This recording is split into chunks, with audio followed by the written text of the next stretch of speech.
Асел Кадырбекова: мен бирөөнүн үй бүлөсүн бузган жокмун, киши өлтүргөн жокмун деп. Ырчы Асел Кадырбекова Инстаграмдагы жеке баракчасында абдан көп терс маанидеги пикирлер жазууларына таң калып, элге суроо салды. Мен баракчама жазылган пикирлерге абдан таң калам. Ойлоп карасам, эч кандай жаман нерсе жүктөбөйм. Конфликтке алып келүүчү постторду да жазбайм. Эч кимдин үй бүлөсүн азгырып кеткен жокмун. Эч кимдин жашоосун бузган жокмун. Эч кимди таарынткан жокмун. Киши да өлтүргөн жокмун. Эч кимге тийбейм, эч ким менен урушпайм. Өзүмдүн сүйүктүү жумушум менен алектенем. Жөн гана өзүмдүн жашоом менен жашап келем. Жумушумдун бир бөлүгү болгондуктан реклама менен алектенем. Эмнени туура эмес кылып жатам. Эмнеге менин баракчама ушул жаман сөздөр жазылат деген баяндама жазылып таң калганы менен билиштү. Маалымат булагы Аргумент Чекиткейчи.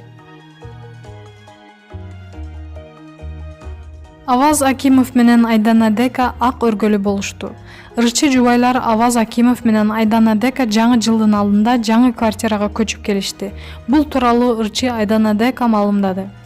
Биз жаңы квартирага көчүп келдик. Кандай бакыт, ар бир үй бүлө үйлүү болушу каалайт элем. Квартиранын дизайнын биз көпкө ойлондук. Жаш үй бүлө болгондуктан биздин квартираны ачык жана стилдүү кылгыбыз келди деп кубанычын бөлүштү Айдана Дека. Эскерте кетсек, ырчылар 2019 жылдын март айында үйлөнүү үлпөтүн өткөрүшкөн. Маалымат булагы Заман Чекиткейчи. Назира Айтбекова: сен да бирөөнүн жашоосундагы периштесиң. Белгилүү теле алып баруучу Назира Айтбекованын өзүнүн жөн эле ойлор деп аталган хэштег менен жазылган посттору ар дайым окурмандардын кызуу талкуусун пайда кылып келет. Бул ирет блогер айым жаңы жылдын алдына көңүлүн ооруткан адамдардан кечирим сурады. Айрым адамдардын жакшы эс калат жашооңдо. Үмүтүң үзүлүп, ыйлап аткан учурда келет. Дарылайт, жүзүңдү күлдүрөт, үмүт берет. Миссиясын бүтүргөн соң жашооңон чыгып кетет. Сен да бирөөнүн жашоосундагы периштесиң. Жакшы миссиясың. Жакшы дегеним жаманы болбойт эч качан. Жүрөгүңдү миң ооруткан күнү да эң сонун сабак үйрөткөн болот. Рахмат айт. Эски жылда жашоомо кирип, сонун ис калтыргандарга ыраазымын. Жаңы жылда жаңы миссиялар менен келе турчуларга жүрөк ачык. Билбегенимди үйрөтүп, билгенимди тасыктатып кеткиле. Кечирдим. Катуураак сабак берсеңер, кечирим сурайм, көңүлүңөрдү оорутуп алсам деп жазды Айтбекова. Маалымат булагы Аргумент Чекиткейчи.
Өзүңүз сүйгөн спортчуга ставка коюп акча утуп алыңыз. Жөнөкөй регистрацияны тандап, пополнить счетко кириңиз. Арлан аркылуу акча толуктап, миллиондогон мунчтарга ээ болуңуз.